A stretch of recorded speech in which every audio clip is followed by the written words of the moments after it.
जिल्हा बँकेच्या निवडणुकीत संस्थांच्या ठरावासाठी काही गावात दमदाटी, संचालकांना उचलून नेऊन ठराव करणे दुर्दैवी आहे. निवडणुकीत माणसं पळवणे, दमदाटी करणे ही प्रथा सांगली जिल्ह्यात यापूर्वी कधीच नव्हती.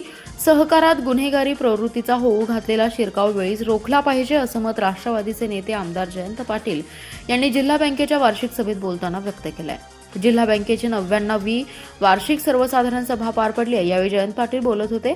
जयंत पाटील म्हणाले, जिल्हा बँकेच्या संचालक मंडळाची मुदत नोव्हेंबरमध्ये समाप्त होत असून सहकार विभागाने निवडणुकीची पूर्वतयारी सुरू केली आहे. निवडणुकीसाठी संस्था प्रतिनिधींची नावे ठरावाच्या रूपाने मागणी झाली आहे. या ठरावात नाव समाविष्ट करण्यासाठी सहकारी संस्था संचालकांच्या पळवापळवीचे प्रकार काही ठिकाणी घडले, याचा समाचार घेतला.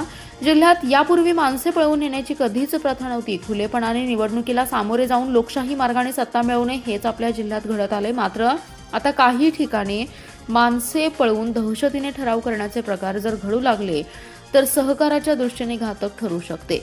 स्वर्गीय मुख्यमंत्री वसंतदादा पाटील, गुलाबराव पाटील यांनी सहकाराचे रोपटे वाढवले. सहकाराचे पावित्र्य यामुळे नष्ट होऊन सामान्य माणसाला मदत करण्याच्या सहकाराच्या मूळ हेतूला धोका निर्माण होऊ शकतो. त्यामुळे अशा गुन्हेगारीला वेळीच रोखण्याची गरज आहे.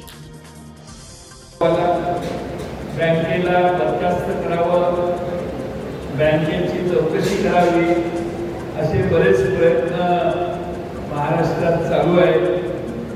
आपल्या सगळ्यांच्या आशीर्वादाने असे कोणतेही प्रयत्न यशस्वी होऊ शकलेले नाहीत. जिल्हा मध्यवर्ती बँकेच्या कर्मचाऱ्यांची भरती व्हावी म्हणून प्रस्ताव बँकेने मंजूर केला, पण त्याविषयी पुन्हा जाऊन तक्रारी करण्यात आल्या आणि आपल्या जिल्ह्यात जे कर्मचारी भरण्याची संधी असताना आपण पारदर्शी पद्धतीने आता संचालक मंडळाने आपली भूमिका बदलली नाही. सरकारकडे जाऊन ही भरती बंद करावी अशी भूमिका मांडली. आम्ही सगळ्यांनी भूमिका घेतली की पारदर्शी पद्धतीनं आपल्या जिल्ह्यातल्या लोकांना बऱ्याच काम आपण करू. 350-400 काहीतरी जागा आता भरतात. निवडणुकात अलीकडे वेगळ्या पद्धती अवलंबायची पद्धत सुरू झालेली आहे.